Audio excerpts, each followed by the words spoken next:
case you're wondering. Seeing these boys on stage and seeing that little VTR brings back so many memories, especially from my first international pageant. A lot of good times, there were a lot of friendships along the way.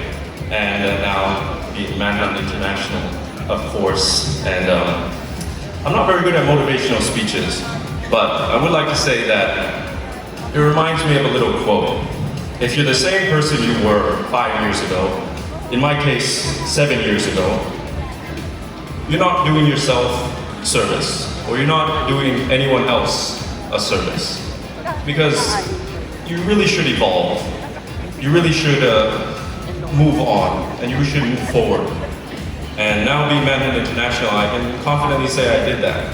And for these boys backstage, their goal should be thinking about the country they're about to represent, not the titles, the country, because representing your country, especially the Philippines, the proud nation of the Philippines, it's a great honor. And not many people get to do that. As you can see, I think they're ready to do that, and I hope they are. And I hope everyone seated in this hall is supporting not just one candidate, but all the candidates.